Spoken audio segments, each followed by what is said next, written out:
What is up, YouTube knife community? Back again. It's been a few minutes. I'm glad to be back shooting a video. Today we've got a couple Bark Rivers laying on the table, and these were sent to me by way of my good buddy Micah from Black Bear Custom Kydex. He's on Instagram and YouTube. If you haven't followed him, right now is the perfect time to get on board because he's got a giveaway going on Instagram right now, and he's also got a 2,500 subscriber giveaway going on YouTube. So if you haven't checked him out, go check him out. Awesome guy. It's Black Bear Custom Kydex on YouTube and Instagram. So go check him out. So what we got today is we got two Bark River gunnies. They are very similar, but they are very different. So I'm not a Bark River expert by any stretch of the imagination, and I may even be wrong about both of these being a gunny, but I'm pretty sure that they're both a gunny, and I know one of them is a hunter, and I think the other one is a sidekick. I think this is the hunter, or this is the hunter, and this is the sidekick. I could be wrong about that, but what you got is you've got a 4-inch blade with about a 3 3/4 cutting edge and a 4.5-inch handle, and this one is right at the same. So 3.5-inch blade and 4.5-inch handle. Yeah, okay, so that's what you got. But what's very different about these two knives is the secondary grind and the steel.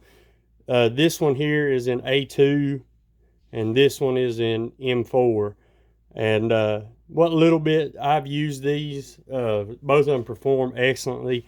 And if you're wondering, this gorgeous micarta you're looking at is called burgundy snakeskin micarta. Gorgeous micarta. Absolutely fell in love with these handles on both of these. There's just a lot of different colors in there, a lot of contrast. It's just gorgeous.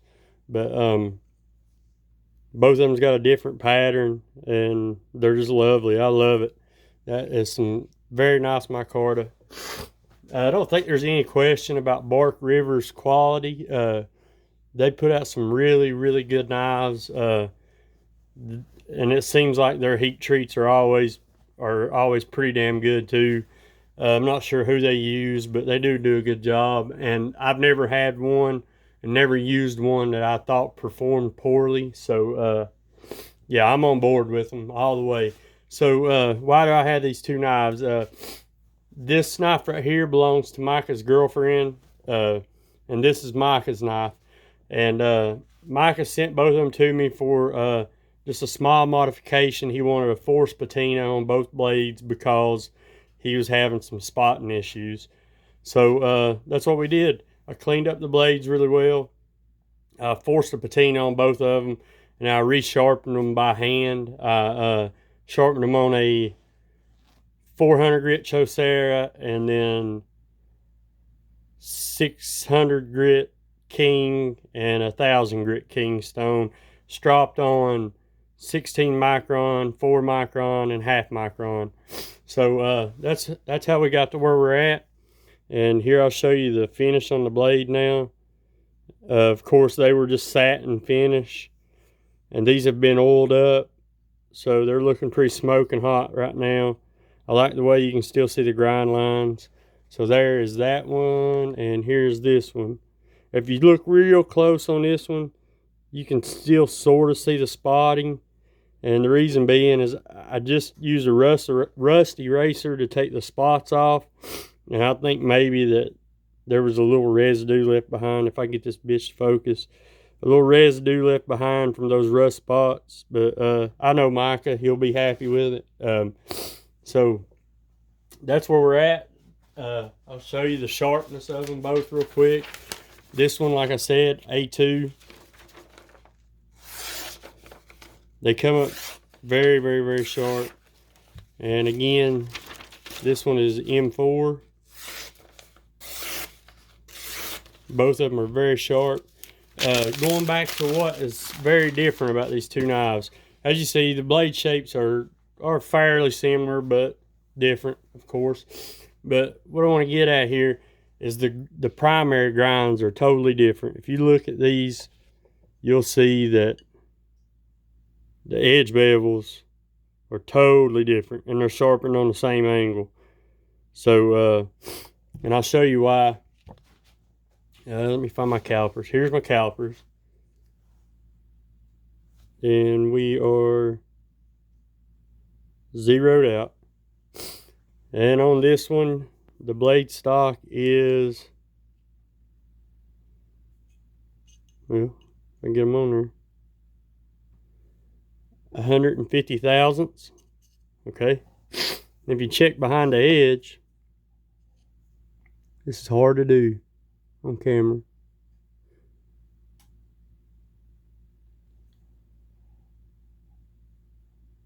$12 thousandths. See if I can get you a shot where I'm at. Shoot, it slipped off.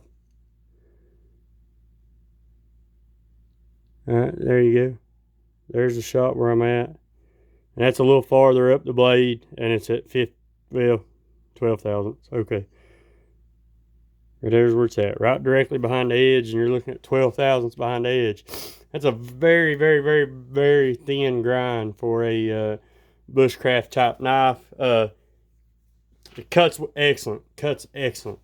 And this one, it also cuts excellent, but there's a huge difference in them. As I said, your blade stock here, around the same, 150 thousandths. But then when you check the behind the edge here,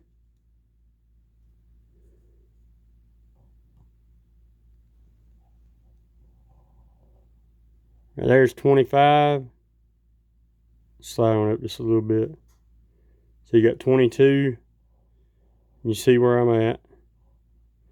Right around 20 to 22 thousandths on that one. So the primary grinds are totally different on these two knives. And I'm sure with Bark River that was planned. This is probably a harder use knife, and this is probably they designed it for different tasks at hand, I'm sure. Like I said, awesome knives. I've enjoyed working on them. Working with Micah is a dream come true, guys. If you ever have a chance to work with him, you'll see what I'm talking about. I've sang his praise. I've pounded the table telling everybody that Micah is the man, and it's true. I mean, he's just a damn good guy that does excellent work, and I love helping support him and everything he does. But on these two, that's all I got. I really wanted to do a video so Micah could see them up close before I ship them. But I hope you guys enjoyed this. Thanks for watching. Thanks for subscribing. And I'll see you on the next one.